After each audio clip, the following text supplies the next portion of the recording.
Good morning बच्चों, की हालचाल। तो आज मैं फिर से लेके आया हूं आपके लिए एक और amazing lecture of at equatorial position. Equatorial position में क्या होगा कि आपका एक डायपोल है, ये प्लस का हो गया, ये आपका माइनस का हो गया, ठीक है। एक आपका डायपोल है, इसके बीच में आपने एक पॉइंट माना। अब इसके अभी कहां पे रखा था पॉइंट हमने, यहां पे। ये कौन सी पोजीशन थी आपकी, एक्सियल पोजीशन। अब आपका जो पॉइंट है वो कहां पे रखा हुआ है, अब आपका पॉइंट रखा हुआ है इसकी परपेंडिकुलर पोजीशन पे, मतलब यहां कहीं पे, ठीक है। पी पॉइंट अब आपका कहां पे रखा हुआ है, परपेंडिकुलर पोजीशन पे रखा हुआ है। अब आपका जो पॉइंट है वो कहां पे रखा हुआ है, परपेंडिकुलर पोजीशन पे, मतलब यहां कहीं पे पी पॉइंट। मतलब ये बिल्कुल बीच में से आपने बिल्कुल मिडल में से नॉर्मल बनाई है परपेंडिकुलर लाइन। इसी लाइन को आप क्या बोलोगे, इक्वेटोरियल पोजीशन। अब इक्वेटोरियल पोजीशन पे आपका रखा हुआ है पी पॉइंट, क्लियर है। यहाँ पे चार्ज आपका क्यू ए, यहाँ पे चार्ज है क्यू बी। यहाँ पे आप लिख देना क्यू ए इक्वल है क्यू बी के और क्यू बी इक्वल है आपका क्यू के, ठीक है। क्यू ए क्यू बी आपस में कैसा है आपका, इक्वल है, ठीक है। कोई परेशानी तो नहीं आ रही है आपको, मजा आ रहा है ना, ठीक है। ना आ रहा हो ना तो कॉलिंग कर लो किसी से, चैटिंग वैटिंग कर लिया करो भाई, लाइफ है तो चैटिंग वैटिंग किया करो। देखो तो यहाँ पे आपका जो पी पॉइंट है वो आप खंबे की तरह खड़ा हुआ है आपका, कहाँ पे, परपेंडिकुलर पोजीशन पे। यहाँ से लेके यहाँ तक की डिस्टेंस बोल दिया, अरे बाबा है ससुरे, आपकी जो डिस्टेंस है वो कितनी, अरे एक्स। अब यहाँ से लेके यहाँ तक की जो डिस्टेंस है वो कितनी मान लिया आपने, आर। यहाँ पे एंगल कितना बनेगा, परपेंडिकुलर। आपको ये डायग्राम बड़े ध्यान से समझना है। सबसे पहले आपने दो डायपोल लिया है, इसके बीच में प्लस का एक चार्ज है, माइनस का एक है, क्यू ए क्यू बी दोनों इक्वल है क्यू के। इसके बीच की डिस्टेंस है एल, लेकिन जैसे ही आपने हाफ कर दिया तो ये डिस्टेंस आपने मान ली एल, और ये डिस्टेंस कितनी है आपकी एल। यहां से लेकर यहां तक की जो परपेंडिकुलर डिस्टेंस है वो कितनी है आपकी एक्स, ठीक है, आर एक्स है। अब आपको क्या करना है यहाँ पे रूट में, अब बताओ ये वाली डिस्टेंस कितनी आएगी, यहां से लेके यहां तक, यहां से लेके यहां तक की जो डिस्टेंस है। अब पाइथागोरस लगा दो, ये आपका एक्स स्क्वायर, ये आपका एल स्क्वायर का रूट लगाओगे, पाइथागोरस लगाओगे तो ये आपका आएगा एक्स स्क्वायर प्लस का एल स्क्वायर। इतना तो बेसिक आपको आना चाहिए। अब यहां से लेके यहां तक की डिस्टेंस, ठीक है, आर आपका इक्वल होगा किसके, रूट में एल स्क्वायर प्लस का एक्स स्क्वायर, क्लियर है। ये तो हो गया डायग्राम। अब करेंगे सॉल्यूशन। सबसे पहले आप क्या लिखोगे, कंसीडर एन इलेक्ट्रिक डाइपोल। आप कॉपी में नोट्स भी बना सकते हो easily. Consider an electric dipole of dipole moment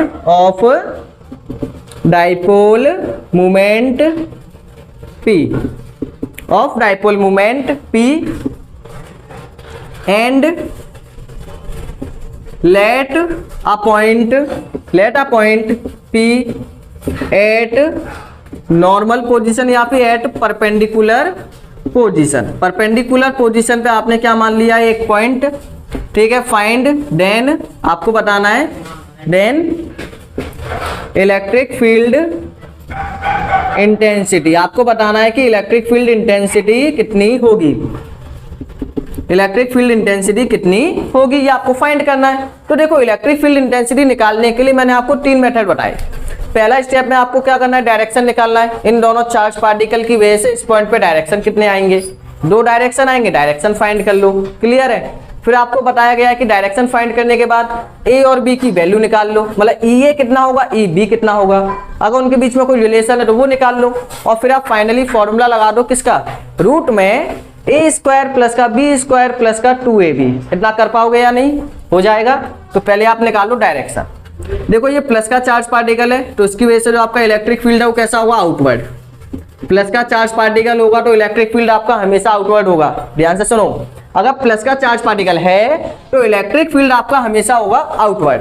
अगर माइनस का चार्ज पार्टिकल है तो इलेक्ट्रिक फील्ड होगा आपका इनवर्ड, इलेक्ट्रिक फील्ड होगा इनवर्ड, मतलब ईबी का डायरेक्शन आपका ये, ठीक है। यहाँ पे लिखो इन शॉर्ट, ईबी का डायरेक्शन है ये, ईए का डायरेक्शन है ये। मतलब यदि प्लस का चार्ज पार्टिकल है तो इलेक्ट्रिक फील्ड है आउटवर्ड, माइनस का चार्ज पार्टिकल है तो इलेक्ट्रिक फील्ड है इनवर्ड। अब देखो आर और आर की वैल्यू कैसी आपस में इक्वल है, ये वाली डिस्टेंस और ये वाली डिस्टेंस आपस में कैसी, आपस में इक्वल है। जब ये डिस्टेंस आपस में इक्वल है तो ये एंगल भी कैसा होगा आपका, इक्वल होगा या नहीं। अगर ये डिस्टेंस आपस में इक्वल है तो आइसोस्केलेस ट्रायंगल हो गया। आइसोस्केलेस ट्रायंगल की प्रॉपर्टी होती है कि इसके आमने सामने के एंगल भी कैसे होंगे, इक्वल। अगर आपने इसको थीटा एंगल माना है तो ये भी कितना होगा, थीटा एंगल होगा। अगर आपने इसे थीटा माना है तो ये भी कितना होगा, थीटा। ठीक है, और इन दोनों का जो नेट है वो नेट कहाँ पे जाएगा, इसके बीच में। इन दोनों का जो नेट है, नेट कहाँ पे जाएगा, इन दोनों के बीच में जाएगा। क्लियर है, मतलब सबसे पहले आपने प्लस वाले की वजह से निकाला, ये हो गया प्लस का, ये हो गया माइनस का, इनका जो नेट है वो जाएगा इनके बीच में। क्लियर है इतना पॉइंट, कोई दिक्कत इसमें नहीं है। अब बताओ, एक चार्ज मतलब एक इलेक्ट्रिक फील्ड हो गया EA, एक इलेक्ट्रिक फील्ड हो गया EB, इन दोनों के बीच का एंगल कितना है। आपके मन में विचार आया होगा कि हम फॉर्मूला तो लगा लेंगे A² + B² + 2AB cos theta, लेकिन वहां पे जो थीटा आएगा इन दोनों के बीच का एंगल तो यहाँ पे है ही नहीं है। तो आप क्या लगाओ यहाँ पे, exterior angle property. Exterior angle property आपसे क्या कहती है, एक्सटीरियल एंगल प्रॉपर्टी आपसे कहती है कि ये वाला जो एंगल है वो इन दोनों के सम के इक्वल होगा। इन दोनों को प्लस करो, थीटा और थीटा कितना होगा आपका, 2 थीटा, मतलब इसके बीच का जो एंगल है वो कितना है, 2 थीटा। इनके बीच का जो एंगल है वो कितना है आपका, 2 थीटा, मतलब EA और EB के बीच का एंगल है आपका 2 थीटा। क्लियर है। अब पहला पॉइंट हो गया आपका, पहला स्टेप डायग्राम बना लिया, फिर आपने उसका डायरेक्शन निकाल लिया। सेकंड स्टेप में आपको EA और EB की वैल्यू फाइंड करनी है। देखो EA कितना है, EA आपका है KQ/R², K तो सेम है, Q पे चार्ज कितना है, Q के इक्वल है KQ/, डिस्टेंस कितनी है यहाँ से लेके यहाँ तक की R, तो R ही रहने दो क्योंकि दोनों सेम ही है। ये होगी इक्वेशन फर्स्ट। सेकंड है EB, KQ/R², फॉर्मूला होता है K का K, चार्ज कितना है यहाँ पे Q/, डिस्टेंस कितनी है यहाँ से लेके यहाँ तक की चार्ज तक की R²। अगर आप कंपेयर करो तो कंपेयर करने पे क्या हो रहा है, compare first and second, first और सेकंड को कंपेयर करने पे EA आपका इक्वल है किसके, EB के। EA आपका इक्वल है किसके, EB के। दोनों को कंपेयर करेंगे तो दोनों आपस में कैसे हैं आपके, इक्वल है। क्लियर है पॉइंट। जब इक्वल है तो अब आपका फॉर्मूला लगा दो, electric field at P point, electric field at P point, P point पे इलेक्ट्रिक फील्ड कितना आएगा, तो E नेट आपका इक्वल होगा किसके, रूट में EA का स्क्वायर प्लस का EB का स्क्वायर प्लस का 2EA EB cos theta. Theta कितना है यहाँ पे, एंगल कितना है, 2 थीटा। देखो जैसे आप इसे पुट करोगे तो E नेट आपका इक्वल आ जाएगा यहाँ पे EA, दोनों आपस में इक्वल है तो इसको भी क्या लिख सकते हो आप, EA। ये भी कितना हो जाएगा 2EA, ये भी हो गया EA, और ये कितना आएगा cos 2 थीटा। यही आएगा या नहीं, क्योंकि आपस में इक्वल है ना। EA आपका इक्वल है किससे, EB के, अभी अभी प्रूव किया है तो पुट कर सकते हो। E नेट आपका आ जाएगा यहाँ पे EA कितना हो गया 2EA का स्क्वायर, EA और EA कितना हो गया 2EA का स्क्वायर प्लस ये कितना आएगा 2EA का स्क्वायर, ये हो जाएगा cos 2 थीटा। यहाँ से कुछ कॉमन आने के चांस बन रहे हैं, हाँ 2EA² आपका कॉमन आ सकता है। तो E नेट आपका यहाँ पे आ जाएगा 2EA का स्क्वायर आपका आ गया कॉमन रूट के अंदर। यहाँ पे क्या बचेगा 1 + cos 2 थीटा। ठीक है, 1 + cos 2 थीटा। क्लियर है। अब देखो यहाँ से आपका बाहर क्या निकलेगा, E नेट आपका यहाँ पे बाहर आ जाएगा √2EA, रूट के अंदर बचेगा आपका 1 + cos 2 थीटा। क्लियर है इतना। अब यहाँ पे आपको थोड़ी सी ट्रिग्नोमेट्री लगानी होगी। देखो क्या, E नेट = यहाँ पे बस आपकी थोड़ी सी कैलकुलेशन ही है। EA ट्रिग्नोमेट्री में cos 2 थीटा का फॉर्मूला आपने पढ़ा हुआ, 3-4 फॉर्मूले पढ़े थे, लेकिन आपको वो वाला यूज करना है जो था 2 cos स्क्वायर थीटा माइनस का 1, -1 + 1 हो गया कैंसिल, स्क्वायर से रूट हो जाएगा कैंसिल, ये आपका आ जाएगा E नेट √2EA। ठीक है, √2 cos थीटा। इतना क्लियर है यानी।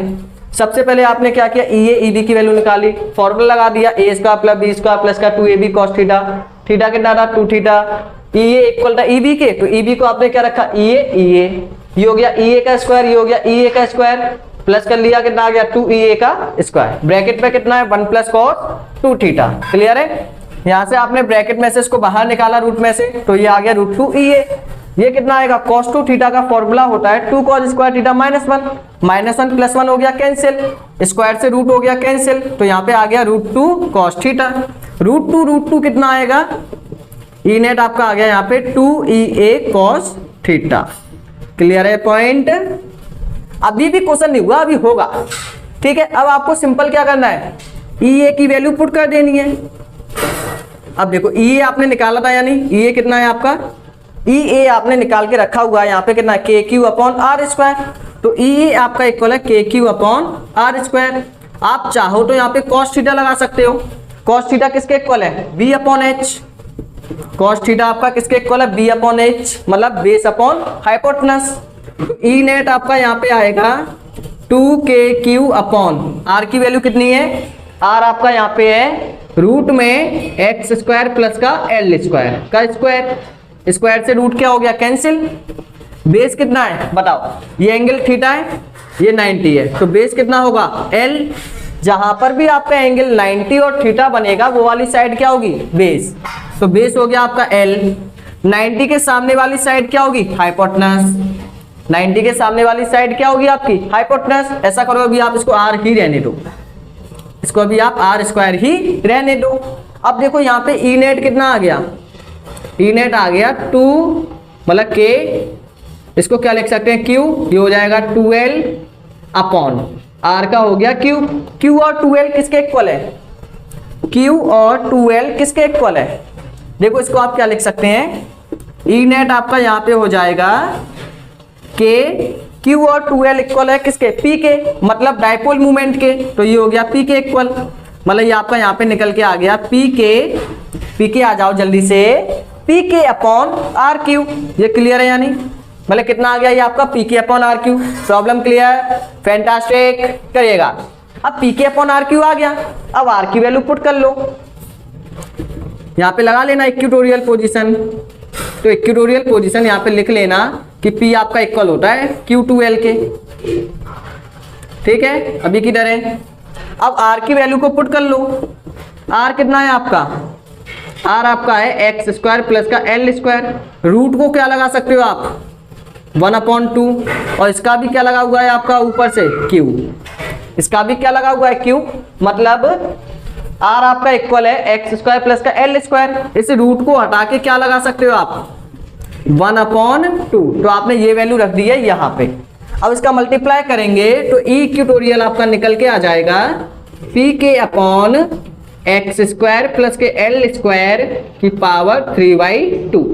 अगर बात करें हम शॉर्ट डाइपोल या फिर आइडियल डाइपोल, तो यहाँ पे आपका L² नियर बाय किसके इक्वल होगा, 0 के। L² को आप रखोगे 0, तो इक्वेटोरियल आपका निकल के आ जाएगा PK/XQ। ट्राई करके देखिए, यही आएगा आपका, करिएगा इसको, L² को 0 रखो, ठीक है। कितने बच्चों को ये क्लियर है, करो इसे, कितने बच्चों को क्लियर है, ठीक है। कमेंट सेक्शन में एक बार छाप के जरूर जाना, करो इसे एक बार ट्राई, एक बार पढ़ के देखिए इस पूरे को।